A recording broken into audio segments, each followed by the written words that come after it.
Well, the post office did not deliver yesterday, so today we got double mail. I got my spirulina powder. This is from Vimergy, high quality spirulina. I make smoothies with that, with a lot of other stuff. I got my Mondo Cane collection. Mondo Cane. This is a series of films by Gualtiero Jacopetti and Franco Prosperi. And these were made back in the 60s and 70s, I believe. And they are geniuses, the Mondo Cane collection. The first film was Mondo Cane, of course, the original shockumentary sensation. It's a wonderful, wonderful film. Documentary, but it's a crazy, wonderful movie. Stuff from all over the world that you won't believe. Then they made a sequel, Women of the World, Mondo Cane 2. Then there's Africa Audio, and they've got the English version and the director's cut. And this is from Africa. And they've got Goodbye Uncle Tom, and so that's another incendiary film. These are films that are controversial. They talk about the slave trade, all this kind of stuff. And so look at them. There's like, look how many movies there are. Mondo Cane 2, Africa Audio, the director's cut, Women of the World, Africa Audio English, Goodbye Uncle Tom in English, and then Audio Zio Tom, director's cut. And then we've got The Godfathers of Mondo. So I can't wait to watch this whole collection. Then I got some Dr. Shen's Zongangling, and this is for advanced cold stage, and I'm still dealing with this remnants of this thing, spike protein probably more than anything. I got my X39 patches. This is X39 and X49 in each packet, so it's 30 of each one, and I'm wearing both patches every day, getting remarkable results. I mean, I have more energy, more stamina. I sleep 5 or 6 hours a night, wake up feeling like Superman. I feel younger. I feel like I'm 40 again. And I'm just turned 70 last year. So I got 6 of them, 6 months supply. Got a good bargain price on them, the discounted price.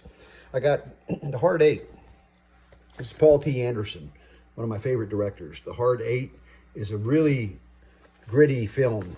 And it's got, look at who's in it. Philip Baker Hall, always good. John C. Reilly, they're always good actors. Gwyneth Paltrow's even good. And Samuel L. Jackson, always good. It's a kind of a crime drama thing. I forget the actual storyline now. I saw it years ago. It's a poker. Oh, it's a gambler with a soft luck for a hard luck story. Soft heart for a hard luck story, and it's got some romantic intrigues, relationship stuff in there. But it's really a cool movie, and it's got a bunch of features in there too. Then I got some biblical stories. The 10 Commandments, the original Cecil B. DeMille, not that remake, that crappy remake they did a couple years ago. It's the original Cecil B. DeMille version with Charlton Heston, of course. And then Samson and Delilah with the beautiful Hedy Lamarr. She was in her 30s then, mid-30s. She was just at her peak sexually. Very alluring. And Victor Mature with his long hair, and which I have now. It's given me strength and spiritual like it did Samson. He should not have let her cut his hair. That was the downfall. I would never let two cut my hair. But there's Samson, and that's the 10 Commandments there. These are G-rated, and Samson and Delilah. I saw these both as a kid. God, I was just blown away, knocked out with these movies. They're really fabulous movies. They really are good. I mean, I got to tell you, for Bible movies, they're the best, those two. Then some William Friedkin classics. Sorcerer. This is a very underrated film. A lot of people don't know about it. It's hard to find right now. I had to get the Korean version, but it is in English. So lucky for me. And Roy Scheider is in it, and others. And it's based on the original story by Clouseau called Wages of Fear. These guys are trying to carry this really dangerous explosives, nitroglycerin, over this incredible jungle. And this was actually filmed down in, I think, Brazil, South America. They went through enormous lengths to get this truck here is going across a rickety old bridge. And they had to film this thing like numerous times because it kept falling in the water. And it was just crazy, the effort they put in to make this movie. And then it was a box office failure. It didn't make a lot of money because it came out around the time of Star Wars.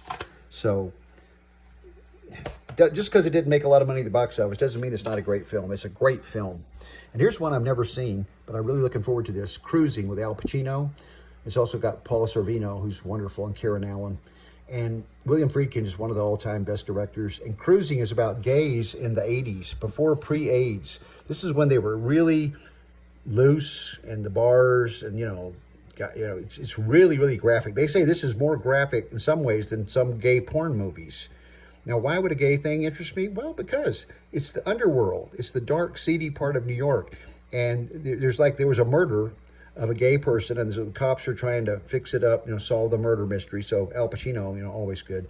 And this film, a lot of people now go back and look at it as a cult film for the period during the gay era before it really became more mainstream and acceptable like it is today, more or less, you might say. Back then, gay people really were still in the closet a good bit, and their lifestyle was really something they had to really, protect themselves with, to not be abused. So I'm looking forward to cruising.